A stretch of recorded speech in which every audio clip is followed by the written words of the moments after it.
I've always enjoyed the Bangladesh Premier League. It was one of my first tournaments that I played in. It gave me a stepping stone. It helped me learn my cricket, not only in the BPL but the Dhaka Premier League as well. Both those tournaments helped me develop my game.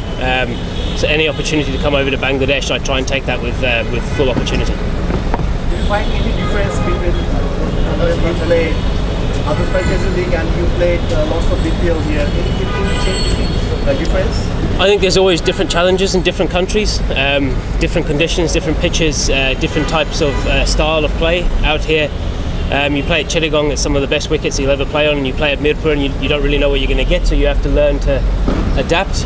But I guess, you know, the standard, you look at the quality of overseas players that are usually here and the quality of local players, it's a very good standard, especially when you put the conditions in. You know, and you learn a hell of a lot of skills and how to go about your game in a different way here than you do in other tournaments. You are better in facing speed compared to other English batters. Do you think that playing in Bangladesh very often will help you playing against speed? Yeah, I think definitely the more you play in subcontinent, the better. The more you learn skills. You know, I'm very big on trying to learn all the time. And when you come to conditions like this, you face high quality spinners. A lot of T20 here is bowled by spin, whereas in other tournaments you probably only have 1 or 2 spinners per team, whereas here you could have 3 or 4. And the wickets also dictate that. So you have to learn to play an attacking game and I guess a conservative game as well, because sometimes it's a low scoring wicket as well, and when it's high scoring you have to have the game to attack. So I guess you learn different ways to go about playing spin. You said BPL is one of your first tournaments outside and you have some soft corner for BPL, I guess. So why do you think other bigger names should come and play BPL? What should attract them to come and play BPL? Well, I think the standard's good. I think the tournament's really good. You know, I think this has always been a stepping stone for younger English players. But I guess, you know, especially now with so many other tournaments, I guess if the BPL can attract those players, whether it be with the standard of cricket or whatever it is, you know, I guess a lot of players will start coming here again. You know, I remember coming here, you know, early days, and you were playing against Andre Russell, Shahid Afridi, Sunil Narain, Pollard in the same team, which is phenomenal. It's like an IPL team. You know, so the standard of overseas and quality of players always been here. It's just trying to get players here now with all the other leagues, and I guess that's the challenge for the Bangladesh board and the owners to try and work out a way of getting the best players here instead of other ones. Do you think the quality of this tournament has increased comparing to other seasons? I mean, the earlier season you played here. Do you think this season has, quality-wise, it has decreased? I think it's very hard for me to say that. I've played one game and we got absolutely hammered, so you know, we didn't play very well.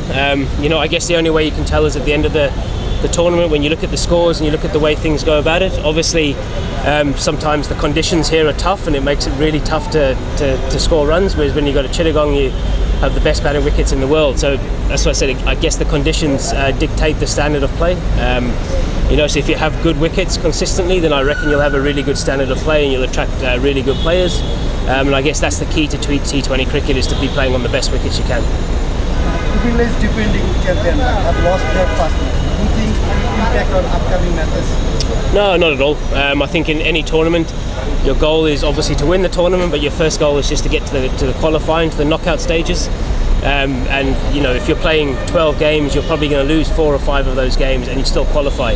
So if you lose 1 or 2 here or there, it doesn't really make a difference, as long as you don't worry about it too much and you move on forward and you still do the right things. You know, this team has got so many good players, so many match winners, and you know, I guarantee you that this team will have match-winning performances by one of those good players at some point in the next couple of games, and will win a few games. There are some controversies about the umpiring issues. What's your opinion on this? Sorry? About the umpiring issues. What's your opinion on this, and do you miss the DRS system? I think in most tournaments you'd like to have the DRS. You know, it just takes away the umpire error that happens. Everyone makes mistakes. As cricketers, we play bad shots, and as bowlers, we bowl bad balls. And umpires will also have a tough day every now and again. That's part of the game. We as players accept that. You know, but I think if you have the DRS with the two that's working properly, I think that can sort of help rectify some of the human error. The last thing you want is not to have a DRS in a fantastic tournament like this. So hopefully, as the tournament goes on, or as the years go on, you can get DRS here, and then it sort of eliminates the worries about umpiring. Thank you. Thank you.